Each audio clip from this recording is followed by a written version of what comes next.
মনে মনে ভাবছেন মা বাবা আমার নিজের, কিন্তু মা বাবাও কি নিজের? মা বাবাও নিজের। কোন মা বাবা থাকতে থাকতে যদি তার সন্তান চলে যায়, তিনি যদি নিজের মা বাবা হতেন, তিনি কি আগলে রাখতে পারতেন না? আগলে রাখতে পারতেন না? আরে বাবা, এই পৃথিবীতে কেউ কারো না, এই পৃথিবীটা হলো স্বার্থের। স্বার্থের। আপনি অর্থ দিতে পারবেন যতদিন আপনি অর্থ দিতে পারবেন, ততদিন আপনার খুব বাহবা। তোমার মতো ভালো মানুষ আর দুনিয়ায় দুটো নাই গো, বলবে না? এই পৃথিবীটাই হলো স্বার্থের। স্বার্থ ছাড়া আপনি অর্থ দিন, আপনাকে চিনবে। আর অর্থ যদি না দিতে পারেন, দেহের বল দিতে হবে, পরিশ্রম করতে হবে, তবে আপনাকে সমাজে পরিচিতি দেবে। আপনি একটা কাজ করুন তো, মাস দুয়েক বিছানায় শুয়ে থাকুন, কোনো কিছু না করে, মনে মনে ভাববে ভার বোঝা হয়ে গেছে। এই পৃথিবীতে কেউ কারো না। জন্মেছি কবে জানি না, মৃত্যু কবে হবে জানি না। জানেন জন্মদিন? জানেন? কেউ বলতে পারবেন কারো জন্মদিন? কেউ বলতে পারবেন কারো জন্মদিন? জন্ম তারিখ জানা আছে? জানা নাই? ভগবানের ওটাই নিয়ম। ভগবানের পরিমাপ সমান। ভগবান কাউকে বেশি দেয়নি, ভগবান কাউকে কম দেয়নি, এক ফোঁটা কাউকে বেশি দেয়নি। মনে মনে ভাবছেন আমার 1 কাঠা জায়গা, ওর 1 বিঘা জায়গা, মনে মনে ভাবছেন। চোখ বন্ধ করলে কোনটা কার? ভগবান কতটা জায়গা দিয়েছে জানেন? প্রত্যেক মানুষকে 3.5 হাত, যে যার হাতের 3.5 হাত। কি গরিব, কি ধনী, কি মধ্যবিত্ত, সকলকে দিয়েছে 3.5 হাত। তাহলে স্বার্থের পৃথিবীতে আপনাকে কেউ ততদিন পর্যন্ত চিনবে না, যতদিন পর্যন্ত না আপনি দেহ পরিশ্রম দিচ্ছেন কিংবা অর্থ দিচ্ছেন। এই দুটো যেদিন দেয়া বন্ধ হয়ে যাবে, পৃথিবী থেকে আপনাকে ভুলে যাবে। তাই ঠাকুর শ্রী রামপ্রসাদ তার গানের মধ্যে বললেন, ভেবে দেখ মন, কেউ কারো নয়। কি বললেন? পরের অক্ষরে আস্তে, গানটা একটু মন দিয়ে শুনবেন, অনেক তথ্য লুকিয়ে আছে। বলে যার জন্য মর ভেবে, সে কি তোমার সঙ্গে যাবে?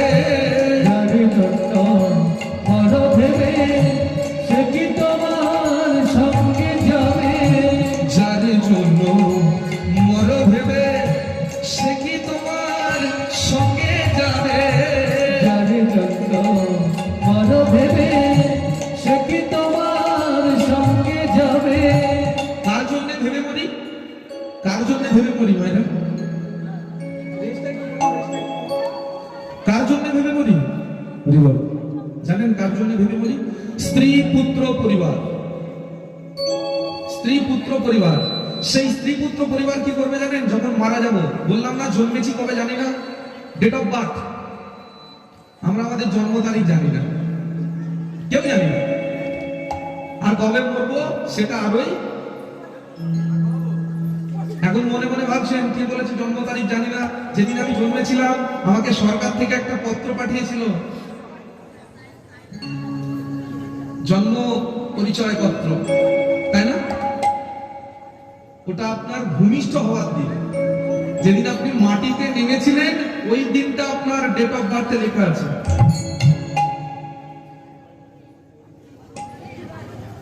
ওই দিনটা আপনার ডেট অফ বার্থে লেখা আছে। তাহলে জন্ম তারিখ কোনটা, জন্মদিন কোনটা? যেদিন মাতৃগর্ভে ছিলাম, মাতৃগর্ভে থাকার সময় আমার বুকের বাদিকটা কেঁপে উঠেছিল, সেদিন আমার জন্ম হয়েছিল।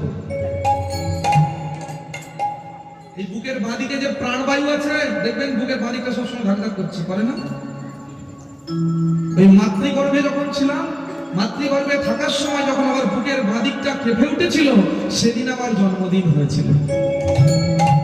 তাহলে জন্মেছি কবে জানি না, আর মারা যাবো কবে সেটা আরোই জানি না। এই দুদিনের পরমায়ু কেউ কেউ মনে মনে ভাবে আমি রাজা বাদশাহ, তাই না? কেউ কেউ মনে মনে ভাবে আমি রাজা বাদশাহ। কি বললেন ঠাকুর শ্রী রামপ্রসাদ তার কথায়? সারা জীবন খেটে মরছো, শেষে গিয়ে বলবে কি করেছো আমার জন্য? কি করেছো সারা জীবন আমার জন্য? কিছু করেছো? কিচ্ছু করো, বলবেই বলবে। ওটা সংসারের ধর্ম। তাই ঠাকুর শ্রী রামপ্রসাদ বললেন, সংসার করতে বারণ করিনি গো, কিন্তু সংসার করতে করতে ডাকতে ভুলো না। সংসার করতে করতে কৃষ্ণ নামটা ভুলো না। বলে না, হাতে করো কাম আর মুখে বলো,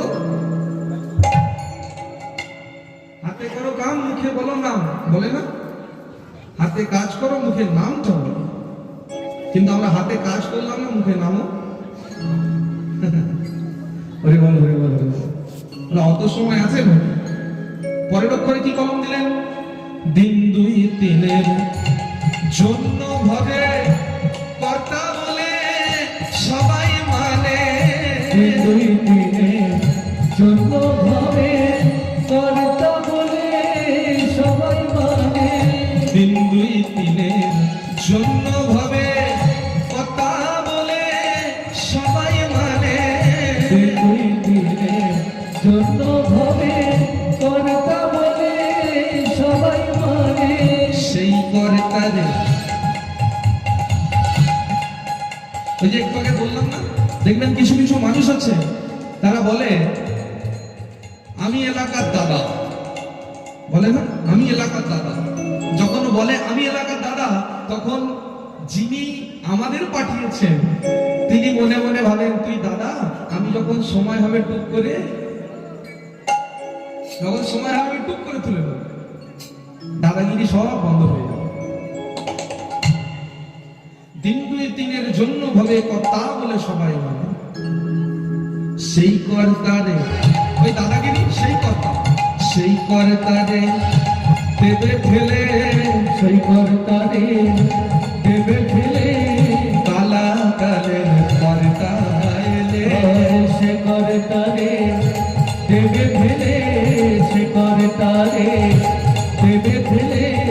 কালা কালের কর্তা এলে। ভেবে দেখ মন কেউ কারো মিছে ভ্রমণ্ডলে। ভেবে দেখ মন কেউ কারো মিছে ভ্রমণ্ডলে। ভুলো না দক্ষিণাকালী বদ্ধ হয়ে মায়া জলে। ভুলো না দক্ষিণাকালী বদ্ধ হয়ে মায়া জলে। ভেবে দেখ মন কেউ কারো, ভেবে দেখ মন কেউ কারো, ভেবে দেখ মন কেউ কারো। নিতাই গৌর প্রেমানন্দে হরি হরি বল। তাহলে এই পৃথিবীতে বুঝলেন কি, কেউ কারো, কেউ কারো, তাই তো? কেউ কারো না। তাহলে আপনি যে পাপটা করেছেন আপনাকে ভোগ করতে হবে, আর আপনি যে পুণ্যটা করবেন সেটা আপনাকেই ভোগ করতে হবে। আপনি যে পাপটা করেছেন আপনাকে ভোগ করতে হবে, আর আপনি যে পুণ্যটা করেছেন সেটা আপনাকেই ভোগ করতে হবে। তা আজকে একবার হাত তুলে বলুন তো দেখি, কে আজকে পাপ করেননি? হরি বল, হরি বল, হরি বল। এই কি কথা? হ্যাঁ, আজকে একবার হাত তুলে বলুন দেখি কে পাপ করেননি? কেউ হাত তুলতে পারছেন না? বাহ, দুটো মা আমার হাত তুলেছে, দেখি এবার হাতটা কোথায় যায়। আপনি কীর্তন শুনতে আসছিলেন, আপনার পায়ের তলায় চাপা পড়ে 6টা পিঁপড়ে মারা গেছে।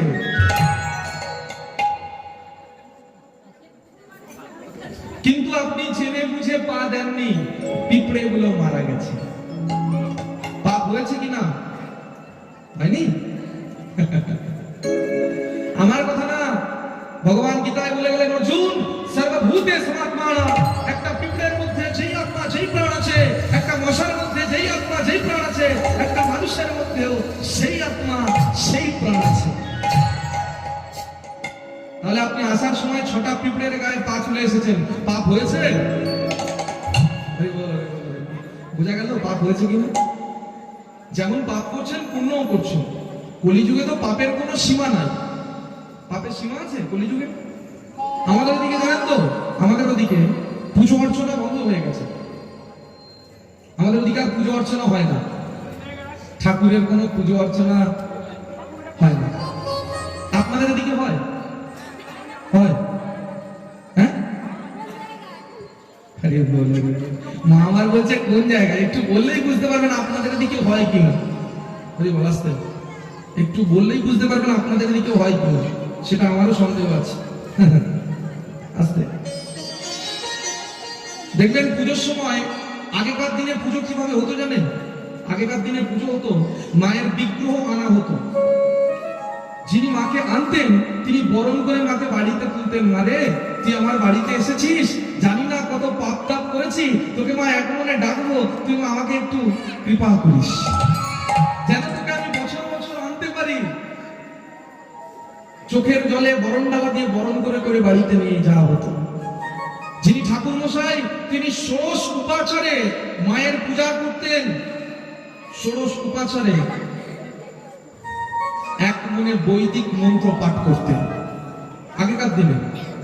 এগুলো হলো পূজোর নিয়ম। আর যখন বিসর্জন যেত তখন চোখের জলে ভাসতে ভাসতে মায়ের বিসর্জন দেওয়া হতো। কেন না, আমি তাকে ডেকেছি মা বলে, আমি তাকে কাকিমা জেঠিমা বড় মা বলে ডাকিনি, আমি ডেকেছি মা। আর মা যদি কারো সন্তানকে ছেড়ে চলে যায়, মা যদি কখনো সন্তানকে ছেড়ে চলে যায়, সে সন্তান চোখে জল না এনে থাকতে পারবে না। এরকম ভাবে আগে পুজো হতো। আর এখন আমাদের দিকে কি হয় জানেন?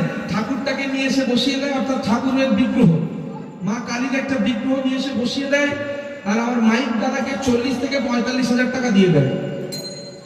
উনি একদম সুন্দর করে বক্স সাজিয়ে দেন, আর ঠাকুর মশাই যখন মন্ত্র বলা শুরু করে ওম বিষ্ণু, তখনই চালিয়ে দেন ঢিপ ঢিপ ঢিপ ঢিপ ঢিপ ঢিপ ঢিপ ঢিপ ঢিপ ঢিপ ঢিপ ঢিপ।